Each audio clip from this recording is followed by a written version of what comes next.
me today. Her name's Tracy Cram Perkins, and it was in one of our previous discussions with Tracy that where we said something and she said, well, Steve, are you familiar with the book Share the Care and the Share the Care movement?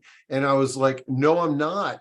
Could you introduce me to this movement? And she introduced me to Sheila Warnock, who we are going to be having a discussion with today. So if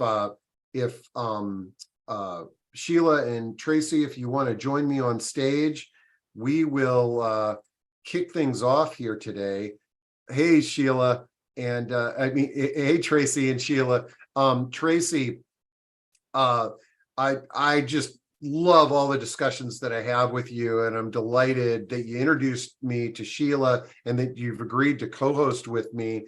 I'm going to drop some of the chats that we've had together. You got to watch these folks if you haven't seen them, because they're absolutely spectacular. But for everybody that's not familiar with you, Tracy, give a little intro, and then we'll kick off our discussion with Sheila.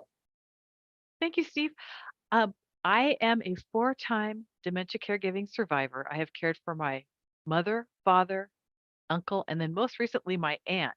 And on the back of my book, it says I have cared for people for 12 years. Of course, I didn't stop caring until last October. So it's now over 16 years of care for all different types of people, with different personalities, different health issues, and also dementia. So my passion for this project, getting my book out there, was because my father asked me, he said to me, I've got Alzheimer's disease and not the plague. What does it take to be treated like a human being? And he asked me that because he got shunted into the system after getting into a coma because he wasn't taking well enough care of himself. And by the time they took him to the hospital and he came to, he was diagnosed with moderate Alzheimer's disease and got shunted into the system because he lived alone. And they didn't believe that we would just put him back in his apartment. So it started a 5-month journey of which we had to fight to get power of attorney and to get my father to be freed to live with us. And that's what started the journey in the book and why it's my passion to help people understand that they are not alone and that there are resources out there to help you care for somebody with dementia. Man, I love it. And you've got so many creative tips. Well, now I'm gonna let you introduce Sheila, and we get to know her a little bit better. But tell me, how did the two of your paths cross? Because when I saw what Sheila's doing, I was absolutely blown away. Building our personal village, like your story is so indicative of so many Americans, is that we're not institutionalizing our loved ones. A lot of times we don't have the resources to do that. We need to basically take care of our loved ones. And but how did you learn about Sheila and her book, Tracy? Well, I was researching ways to get help. And that's when I first discovered Sheila's book. And when I found that book, it was so eye-opening. And I still have my copy. But it was very eye-opening. She's got so many resources in there, and she's got so many ideas, and it's concrete information. It's not just like, oh, try this, or talking about something pie in the sky. And actually, I did not reach out to Sheila until after you and I had our last conversation, and we were talking about it'd be fun to bring her on. And I was like, okay, I hunted Sheila down on the internet. And then I called her, and so we got to talking, and oh my gosh, it has been wonderful, Sheila, getting to know you. So I don't know if you want to come on and give us a little bit of your story. Well, thank you. That was a beautiful introduction. I must say that, like Tracy, I think this happens with most people who are in the caregiving venue, is that it starts at home. It starts with something that hits home and you end up being a caregiver. So my journey began in the 1980s, around 1984, when I became my mother's solitary caregiver because my father had passed away and my brother lived in Japan. He was in the State Department. So I did that running back and forth 5.5 hours to her because she lived upstate. And then I moved her to a retirement community, and I was running back and forth to that until she reached the point where I could no longer keep up the care she needed. And we hired nurses' aides, but that was like cost prohibitive, you know. And I reached the point where I was ready to have a breakdown, seriously, because I lived in this caregiving world of a bubble. Nothing in my life was outside of this bubble. Everything was solving problems, taking care of everything, making sure my mom was okay. And importantly, I was ignoring my own health. So it turned out that I finally found a nursing home that I thought would be good for her. I took her there to see it before she went in. And I continued my caregiving because I became my mother's mother, and I was back and forth every week for 7 more years. So like you, it was a long-term commitment, but also at the same time, I had a friend who had cancer. And that was, I don't know that I should be going into this part of the story yet, but one of my best friends had cancer. She was a divorced mom with 2 kids, young teens. They were younger at the time. And just when I was starting to take care of my mother, she had an issue. She discovered a lump behind her ear that turned out to be a rare cancer of the parotid gland, which is like your salivary gland up there. She had surgery and radiation, and then she went back to work. She was a tough lady. And all her friends knew about it. What they didn't know was that over the 4 years I'm taking care of my mother, I'm trying to help Susan when I'm in New York, in, you know, mostly emotional support and that sort of thing. But her other friends didn't know that her cancer kept coming back, and she forbid me to tell anybody.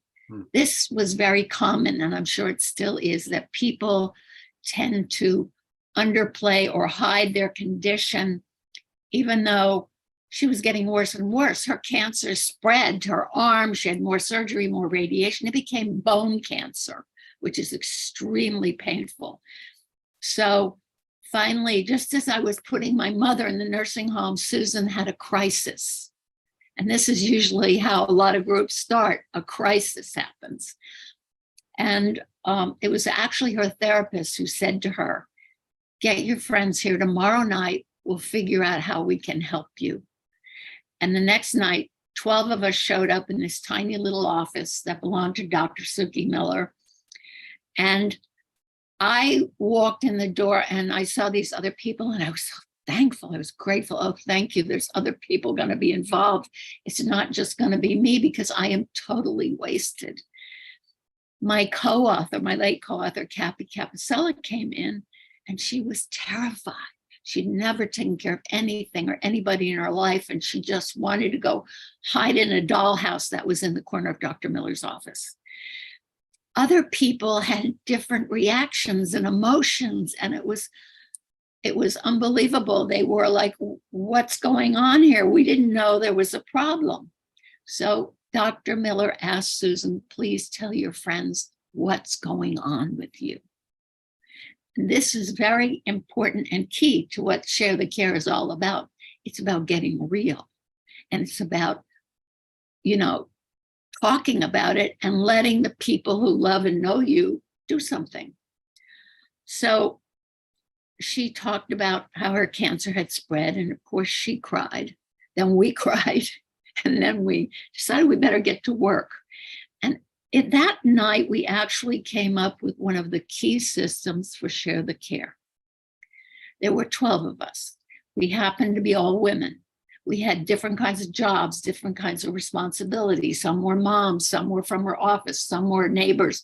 So, you know, it was a real mix, and we didn't know each other. I knew Cappy and one other woman in the room, and the rest were total strangers. I had heard about some of them, but I had never met them. So that night we decided there's 12 of us, let's work in teams of 2. And we would call ourselves Captains of the Week. And we would go to Susan to find out what she needed for the coming week. and then go back and telephone everybody else, because there was no internet, there was nothing, there was nothing for caregivers, no books, no nothing. So we would call everybody else, get the jobs filled, and give Susan a schedule of who was going to do what for how long, so she could relax. And the following week, a fresh team would rotate in. This did two things. Number one, it was a way for us to avoid burning out, because we rotated responsibilities for the week every week. We always had two people in case something went on in the life of one of us. Another one was there to keep the ball rolling. And the third thing that this did was take away the need for Susan to have to ask for help, because that was the hardest thing in the world.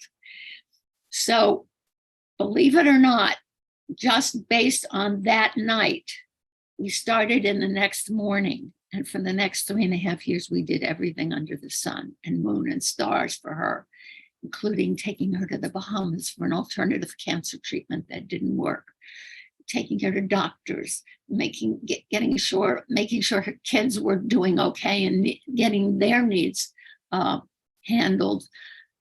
We did everything. We were peeling carrots when she needed to have a lot of carrots for her diet. Whatever it was, we did it. She also had to take shots every so often. So we had to learn how to create, put the medicine into the shot thing and freeze them, because she gave herself a shot every couple of hours. And we became widely known in Susan's area, but also throughout New York as Susan's Funny Family. That kind of stuck with us. That was our name. But our greatest accomplishment came months before Susan died, and that was under her total direction. We organized her youngest daughter's wedding. Wow. Daughter came back. She graduated from college, showed up in New York the next day, and she was married at Tavern on the Green. Spectacular, spectacular. It was a real family, because the bride thanked her parents for the beautiful wedding and thanked all her other moms for making it happen.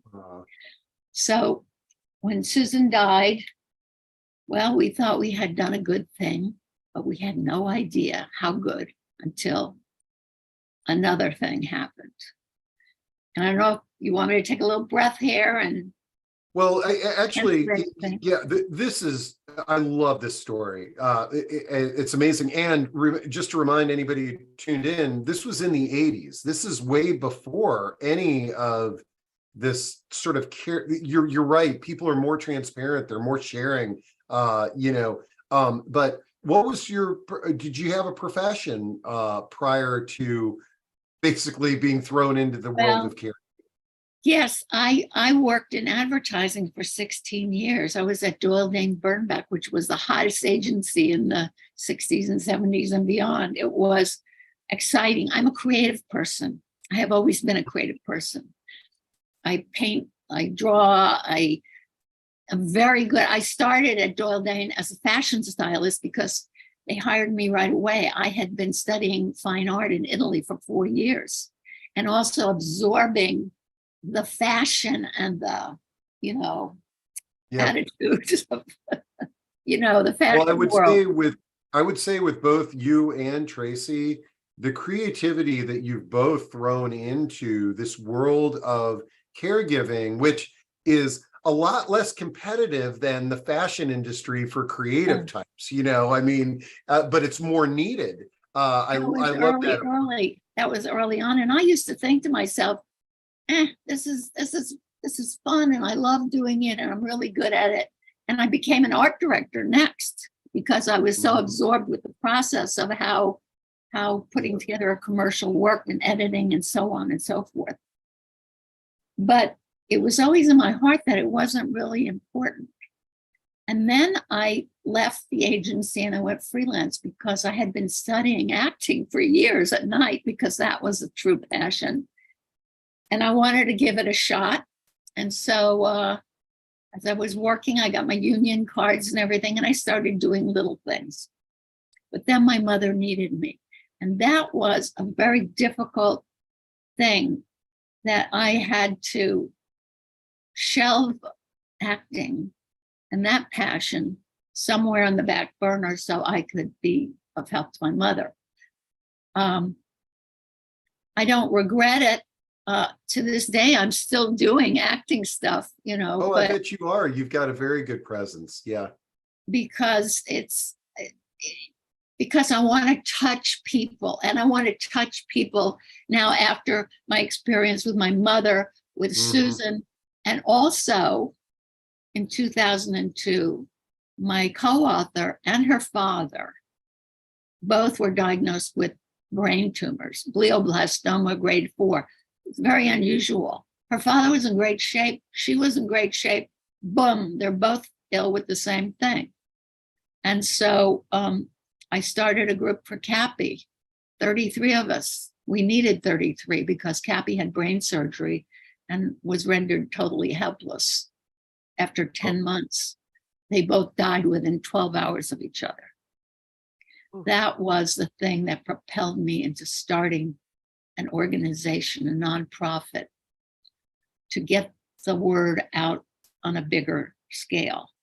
Okay. And I'm gonna share your website with everybody. Good. Can you all Thank see that? Okay. So here's the Share the Care website. This is a great way to access the book if you're interested in getting the book. But I wanted to tell us a little bit about the organization and what is the I thought this page, where was it here? The frequently asked questions are pretty good. Is this a support group? No, it's not. And you say Share the Care is an evidence-informed group, a caregiving model to allow friends, neighbors, coworkers, and acquaintances to organize into a caregiving family to provide support. Tell us a little bit about that. And whenever I hear something that says evidence, have you Yes. had some research behind this? Yes, there was a study published in the Journal of Gerontological Social Work in 2016 that was looking at the Share the Care model, and it's, how effective it was and how important it was to the caregivers as well as the patient, because it proved that a caregiver could have the support they needed, the person needing the care was supported, and each of the members got something out of it. Today, I think there are versions of, caregiving. There's nothing like Share the Care. This is very unique because it is based on very specific steps to create the model. And one of the key thing is, and it's the heart of Share the Care, it's having that meeting. And that meeting is scripted in the book, and it is not led by the caregiver nor the patient. It is led by two friends who will take on that first job of working with the family to figure out what kind of help do we need and who can we invite to this meeting. And there's a lot of ideas and suggestions. But this is about empowering people to create their own family. And it fits. Over the years, it started out for someone with cancer, but it has helped people with everything imaginable, from a difficult pregnancy to the end of life. And the one thing I want to really impart to your audience is that this is a gift to those who help in this way. It's a gift to the person receiving the help, but it is a big, big gift to those who want to help but have no idea how, because this is your roadmap to how to do it specifically. And a lot of people have been a caregiver before. but a lot of people have never had that responsibility. So it's a lot easier to work together as a team with all this experience and information and ideas and creativity that you find among each person who is involved. I love it. Now I'm gonna turn to my co-host here because she's got your book and she's got like post-it notes and all in there. Tracy, like what are some of the things that, as somebody that's done a lot of research and you've been in the space for a long time and you've lived a life, what were some of the things about the share the care model that really struck you as game changers? Okay. First of all, I absolutely loved all of the checklists that you put together to figure out even somebody's living space, to figure out, okay, is this keeping them happy? Are they sitting there staring at four walls and just getting more depressed? Do they need to be located in another place? I mean, this book is so incredible, Sheila. The going through all the steps that you have given from chapter 2 to chapter 9 is literally step by step holding a person's hand, walking them through all the things they would never think of. Uh, if you've never done care before, it's so overwhelming to know where to start. And I wanted to know, when you first started doing this, how did you come up with all of the checklists? Was that developed over time, or how did you get there? Well, the things you mentioned, the wall looking, the making the person comfortable, that actually came out of my studies in feng shui and energy. It's about energy, because a team is, an energetic unit, but your surroundings make a big difference on how you feel or the way you're dressed. If someone throws a paper plate at you and doesn't bother to, put you in a nice shirt when people are coming over, you're going to feel kind of, like this. So, but because I used to shop for my mother when she was in the nursing home and everything and bring her stuff. And she didn't look like any of the other ladies in the nursing home because my mother was not one of those ladies that wore flowered dresses. She was very classic, so I knew what she would feel good in. So those kinds of things, I just absorbed them. And also, I must say, from my fashion life, you know what I mean? That helped. Now, we've got a few questions that are coming in, but one of them is, I think it can be intimidating sometimes when you hear the share the care model in its entirety. And it's sort of like, wow, well, what if I don't have, a group of friends? And what if I've got a smaller circle?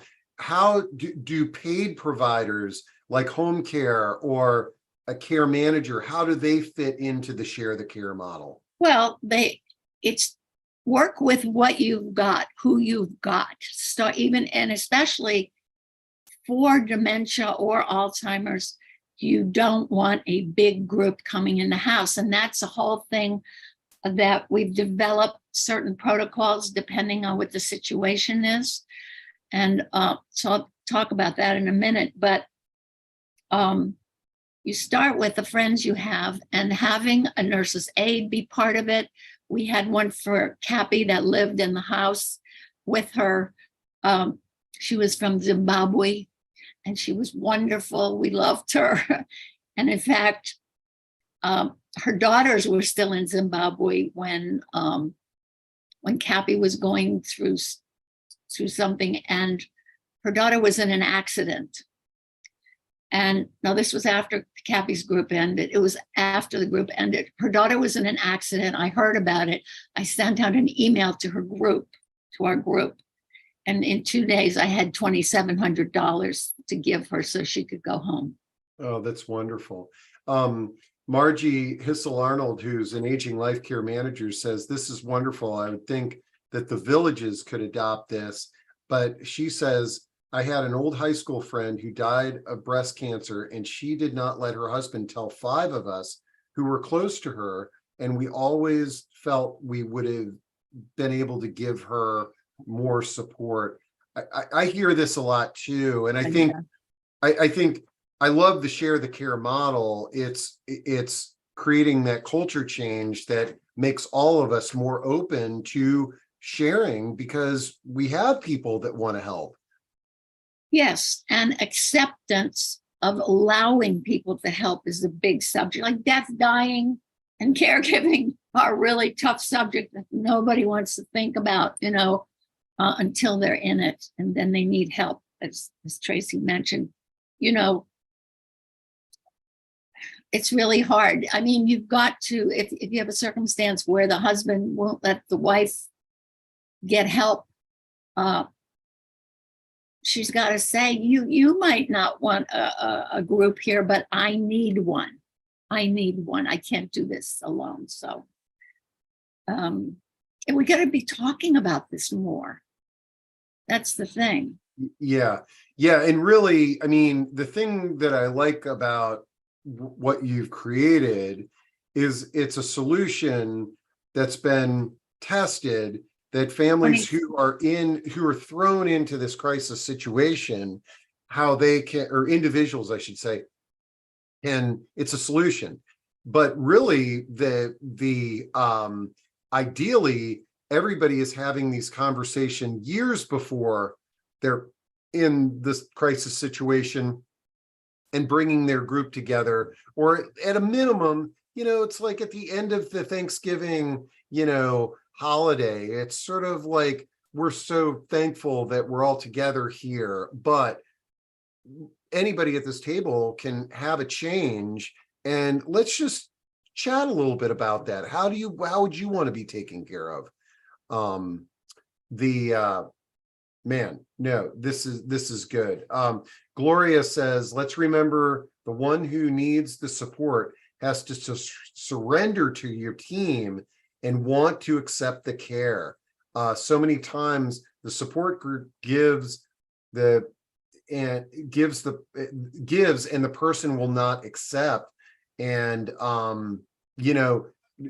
you probably have heard some stories of this, Sheila. Yeah, I have a response to that, and that is having the person who needs the care realize that they are giving their friends a gift if they allow them to help. Because I wouldn't be doing what I'm doing, Tracy wouldn't be doing what we learned so much from taking care of some, from helping do it. Your energy is lifted. It's so rewarding. The smallest thing making someone smile or making their day better. But if you are the person needing the care, just remember, it's a gift.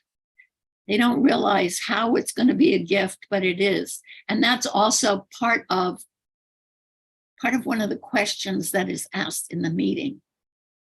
What are you going to get out of helping Susan? We were asked that question. And I thought, what is that? What do you mean get? I didn't come here to get anything. I came here to give. I couldn't understand it. But what I got by helping Susan in the end was I realized that I had become a better caregiver because I wasn't trying to do it all alone. I was working with other people, and I had a life and energy left in me while I was doing my caregiving. Can I jump in here? Yeah, absolutely. That is the one sentence of the book that absolutely hooked me, was that question. And the other part to that is how bonding and bonded the group becomes. And can you talk about that? Because that was just overwhelming to me. It was so cool. Well, it's kind of the title of our podcast thing this morning, cooperation. We showed up, we listened to what was going on, we had to do something, so we figured out something the first night. Not everybody has to figure out anything because it's laid out for them. Courage, taking the leap and doing. There were a couple of people who didn't show up because there are friends that you're going to invite to a meeting who you think for sure they're going to help me. They don't. And the person that you hardly know from your book club or something turns out to be a magnificent caregiver. And friendship, that's what, out of all the groups that I have helped, and I've helped a lot of them for my friends. I don't do groups. We don't do groups for people. They do them themselves, but we're here for encouragement, ideas, suggestions, whatever. Is the friendships, very deep friendships have grown out of this. And many of us are still in contact, with each other. So that's a gift too. Yeah, this is great. What I want to do is I'm going to pull up on the screen the book. This is, I'm using Amazon here where you can buy it, but I always like with authors to kind of walk through the table of contents to give people a peek into the books that they've written. But I also think this is a great way for us to kind of walk through the share the care model. So we talked about part one is what is a caregiver group and who needs one. And you talked a little bit about that. Excuse me, I could tell you why we wrote the book. And it didn't come from us doing that group. It came after Susan died. I got a call with Cappy from another woman. She said, "Hi, you don't know me, but I heard about Susan's funny family because I met Susan at cancer care." She said, "I'm like Susan, I'm divorced. I have a young daughter and an elderly mother. I have non-Hodgkin's lymphoma. I am going to have a bone marrow transplant. They can't take care of me, but I have 20 friends that want to help. Could we have a funny family?" Oh, so Cappy and I called everybody. That's where you got started on the book. This is great. It was seeing the people who came in that night, and there were men in this group. They came in like we did with all kinds of feelings. They didn't say a word, but I could see it.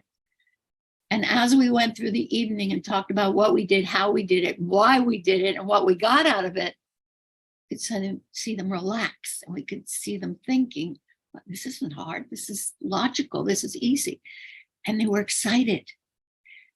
And the big thing was the amount of love in the room that night. That's what inspired us to put this down on paper so others could have this model. Oh, what a great story. And and then part two, it's starting your group and making it run. And it's, getting the meet. Now, something on the meeting, which I think you've said is the most important thing, but it's, I imagine there's a big value in doing this meeting in person. Oh, but absolutely. I imagine in this day, we are getting a lot of people that by necessity, they might, do an in-person meeting and have a computer in the side with some people that couldn't be there. Right. You do whatever you have to do. Okay. And then part three, it looks like, is being part of the group and sharing jobs, and the most common caregiver. Okay. Can you talk about I'm intrigued by chapter 11, the most common caregiver group pitfalls and how to avoid them. Okay, let me pull it up. Oh, okay. I mean, I just didn't. I don't have it memorized. Oh, okay. I didn't know if you've got got one that kind of comes to mind, because there's probably some folks that are right in the middle. Well, it's, sometimes also a lot of people are afraid to talk to their friend who's ill because they don't know what to say or what to do, or that can actually make people run away, especially if they're younger and they don't have a lot of experience. But we talk about, you don't want to walk in and talk about all the great things that your kids are doing and blah, blah, blah, that is going to make them feel bad. You want to talk about things that are going to you have to be sensitive. Like everyone in the group thinks they know what's best, for the person. So you got to come to a decision about that. But I think what the group is there to do is to try to make the wishes and needs of their friend happen in a good way, in a dear way, and in a loving way. Something while you're thinking about that and looking at some of the points in that chapter. Across the street, one of my good friends is their mom and dad need care, and it's the children, who I know have a great social network, are basically doing this all on their own. It's like it's only the two of their cars that pull up there. And one of the things that I was thinking about is like, if my parents needed some care, yeah, my circle of friends aren't necessarily their circle of friends. Yeah, but But they're I yours. guarantee that if I said I'm forming a group to help my father or mother with their care, would you be interested in attending? That my friends that have never met my parents would show up at that meeting. Yes, and it's a great opportunity for them. Again, it's a gift. Yeah, also, I'll just throw in here, people who live alone, because I wrote a whole article about that. The same problem. They say, I don't know anybody. I just have my cousin down the street, and that's it. I don't know anybody. But if you dig further, there are people in their life that can do something. And also, I wrote a bit about people who live alone, who don't have a big network. Get out there and start helping other people and build your own network. Yep. And if you don't get out there and do something or join a club, or just, if you sit home, what do you expect? So I'm glad you brought that up. Number one, because our number one topic of discussion on this platform is the topic of solo aging. Mm-hmm. There are so many folks that are empowered to, and they're looking for resources. But one of the people called me after one of our discussions, and she said, I've got this surgery coming up. I don't have anybody to take me home. I joined an age in place village because I know that they have volunteers that can give rides to medical appointments. But then she just felt so bad. She goes, I can't believe how pathetic this is. I'm joining a group to get somebody to take care of me. And I was like, wait a minute here. It's like, you join this group, you've got 2 months before your procedure, get out there and start driving other people to, you be a volunteer to drive people to these appointments. And I guarantee number one, you're going to meet people just like you. Number two, you're going to feel good because you're helping people in a way that you need that help. Yes, that's what this world needs. We need that love, that kindness. There's so much dark energy around these days that, even just smiling at someone is a big deal today. I think there are so many people out there with great hearts. I mean, we just got to find them. But it's up to us to also participate in this. The only way we can change the world is if you have group mindset, Very well said. Okay, so speaking of that, part 4 is keeping the group and yourself going. And I imagine that's probably one of the most critical chapters. You get that pop of energy and everybody's excited and they're taking on their tasks, but there's probably this lifespan of a group where it's like, especially if it's small and you haven't identified the roles and the time correctly. Well, usually the roles are happening, but the key time that this is very important, why a second meeting is needed. And it's usually when there's been a dramatic change in the health of the person you're taking care of. They're going to need less care, or they're going to need a whole lot more care, or they're going to need a whole different kind of care.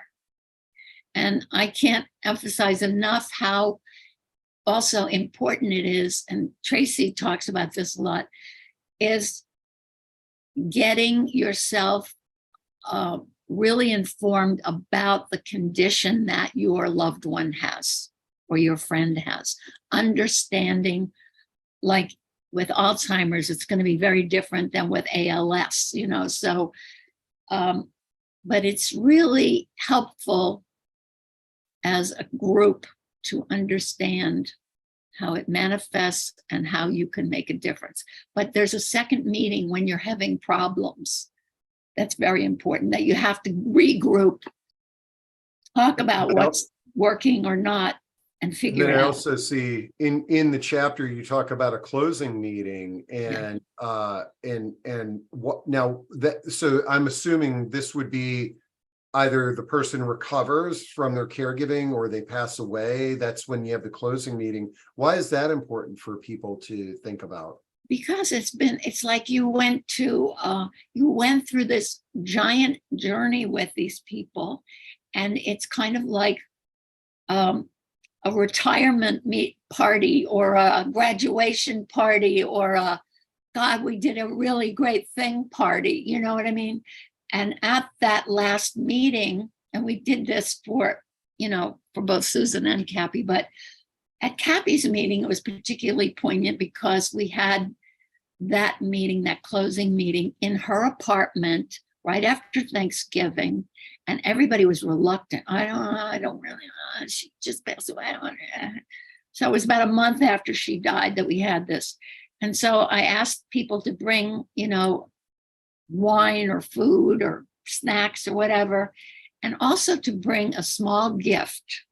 It couldn't be more than $10. It could be made, it could be written, it could be something you had, it could be anything, but something meaningful to the journey. And then they'd wrap it up, put it in the center, and we would go around the room and people would talk about how they felt about the whole experience. Then they'd pick a gift and open it up like Christmas or Hanukkah or whatever, where everybody's, and there was always meaning. There was always heart. No, that's good. And making sure that closing meeting is different than a memorial service or a funeral. That has a totally different meaning. It's all about the group and their work and their accomplishments and their love and everything. It's like, and the friendship and bonding that has occurred, like you said, this is a wonderful gift, you know, that our loved one's illness or their need for help can form new relationships, and their legacy can live on. May I jump in with the question? Yeah, absolutely. I'm the worst when I'm like a bull in a china shop. Tracy, jump in there. Well, Sheila, I want to ask, can you talk about the importance of floaters and let the audience know what floaters are to the group? Okay, be glad to. Also, I just want to give a shout out to your book, Tracy, that I have been recommending this all over the place because lately I think there's been a lot more talk and information going on about Alzheimer's or dementia. And in fact, my brother died of Lewy body. So, you know, I have an experience with that, even though I wasn't his caregiver. Floaters are people when you come to the meeting and everybody signs up to do something or they want to be part of the key captain's roles and sharing and that sort of thing. But there are people who will come and they really can't do that. They really can't commit to it for whatever their circumstances, but they say, but if you need me, call me, I'd be happy to help. And they are extremely important and can save the day and have saved many a day by showing up and dealing with an issue because a captain couldn't be there or the person assigned to be there wasn't able to make it. So never underestimate anybody or people you think, oh, they probably aren't going to be good. You might be very, very surprised. Man, no, yeah, what what a vital role. And again, it's giving people the opportunity not to make a full bore commitment, which I think is important because you still want them on your care team, you know. Yeah. Also, within a care team, if someone has their own emergency and their own family problem, they leave the group and rotate back in when they can, or, that sort of thing. You just make it work, and new people can rotate into this group. You don't have to do a whole giant meeting. If you have one or two people joining, they will assimilate it from the group members. I love it.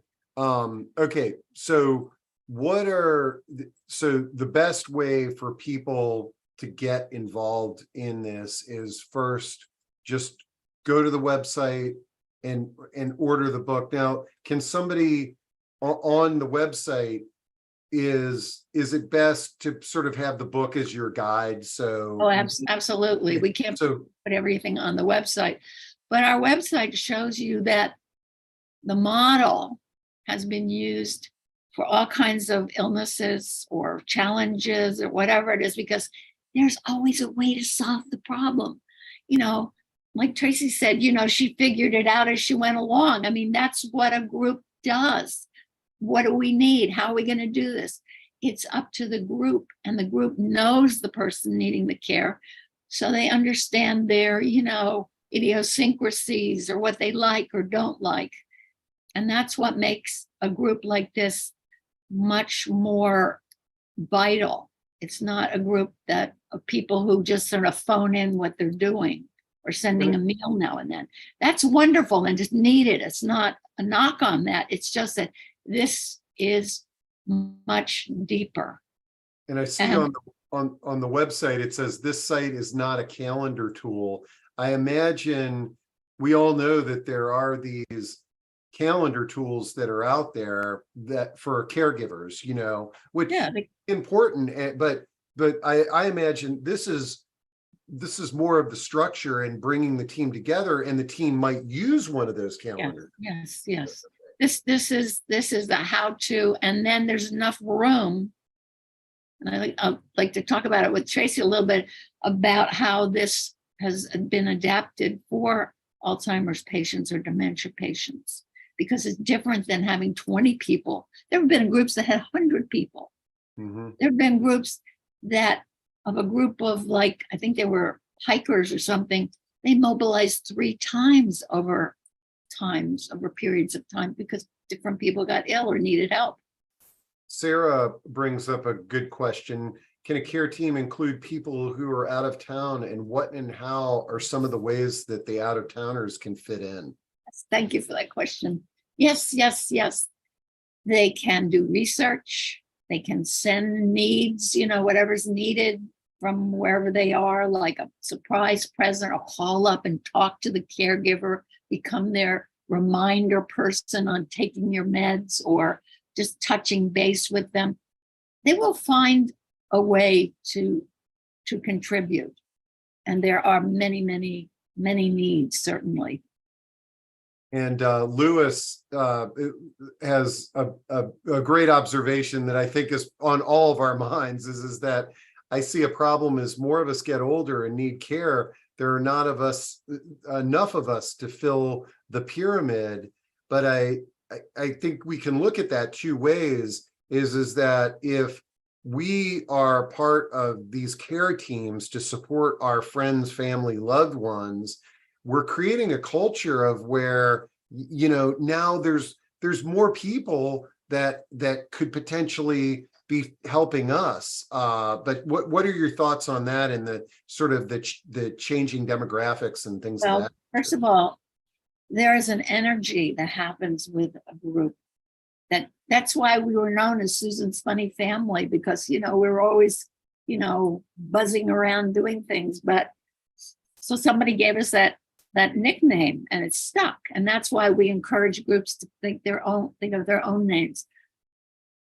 But people are attracted to that energy. We've had people who want to join the group that don't even know the person who needs the help because of that energy.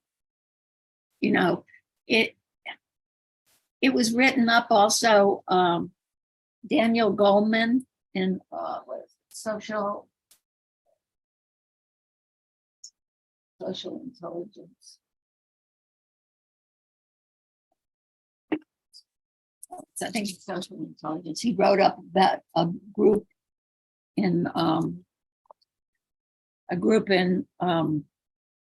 New Hampshire, and he had ALS that developed slowly, and he had almost the entire community helping him. You know, it was amazing. And that made it possible for his wife to continue her work. She did sculptures or paintings or something, and that was an income for them. So she was able to continue her work because literally the whole town was excited about this.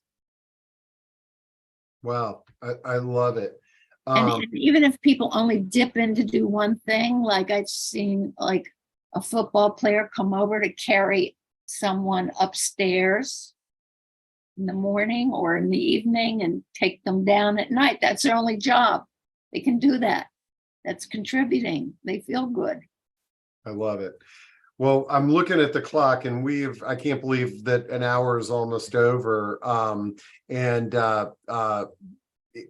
To both of you, any sort of thoughts or things that you want to share that we haven't talked about yet? I tried to share as many links as I possibly can. Right. No, thank you. Tracy, you want to talk about quickly? I would love to throw some stuff in there. In the book, Sheila talks about creating yellow pages where you have which of course obsolete now, but where you have your phone list of everyone that's available, and keeping a medical binder, which is really, really important, about all the procedures, all the medications, anything that changes.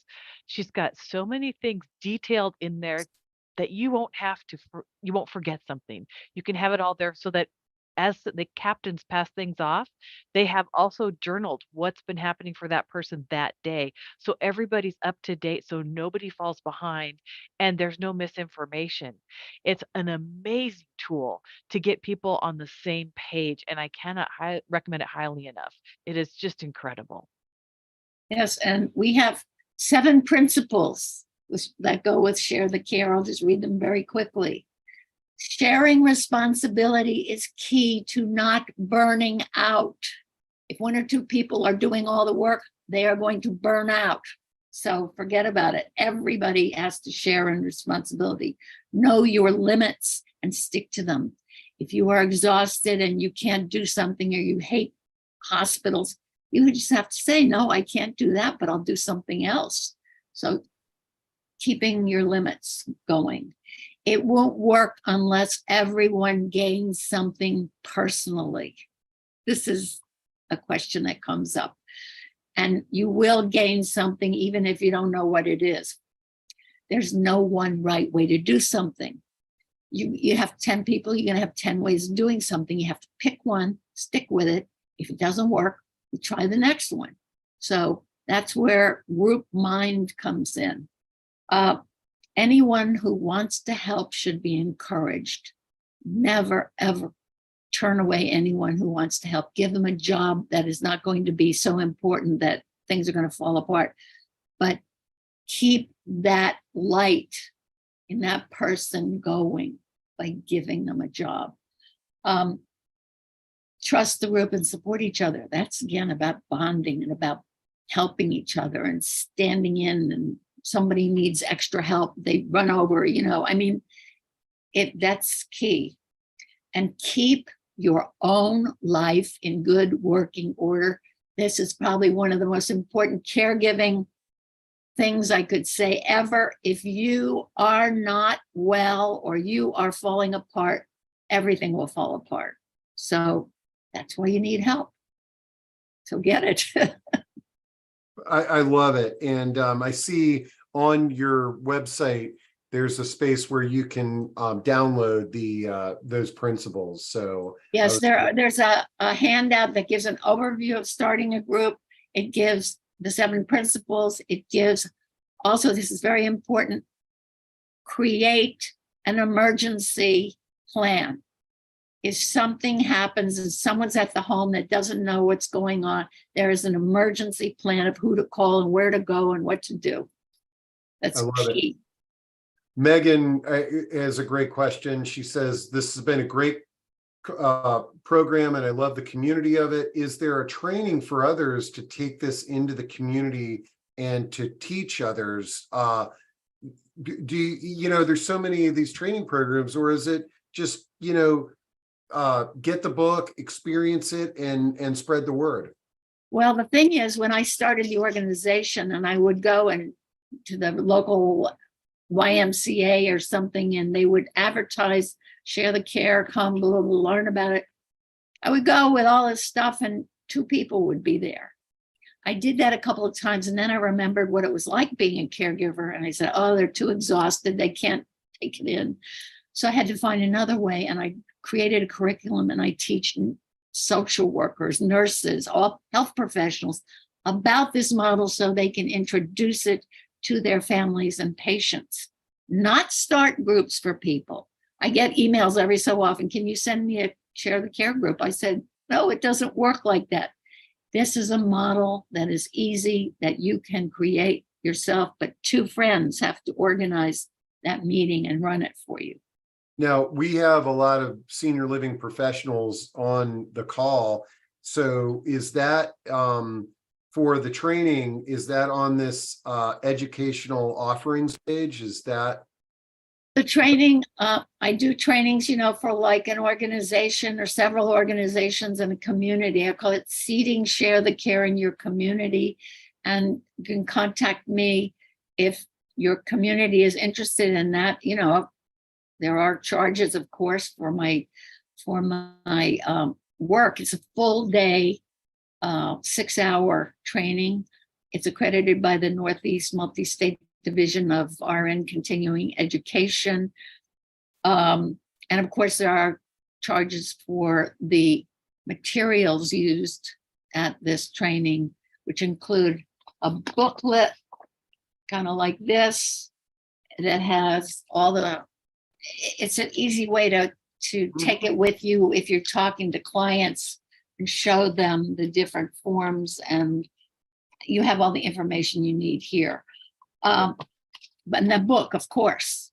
So yes, this is what I do. It's been a little quiet lately on the caregiving front, it seems. I think there are a lot of places, you know, still figuring out their budgets and stuff like that. So yeah. Well, we're here to help spread the word, because I think your model is very authentic and a wonderful one. And man, well, what a great discussion. And Tracy, thanks for being my co-host and putting up with the fact that I'm so used to doing these on my own that I kind of, you know, just plow through this. But you did a great job of jumping in and sharing. But most of all, thanks for introducing me to Sheila, who I'm really glad us getting together put this one together. thank you. It was my honor to be here. And thank you, Tracy. If you are caring for someone with Alzheimer's or any dementia, get her book. It is like everything you need. You don't know what's going to happen next. It's in this book. It's wonderful. Oh yeah. And I really mean that. I'm not just saying it. Oh no, she is absolutely incredible. I'm just honored to be with the 2 of you, because you're 2 people that have really taken a very creative approach to this challenging situation, and I'm just in awe of the concepts and ideas that both of you have created. So thank you so much. They're all grassroots. Yeah. No, it's about community, people telling people. That's how it spreads. Yep. No, that's what we're all about, spreading the word. All right, folks. Well, thanks so much. And I look forward to seeing everybody next week.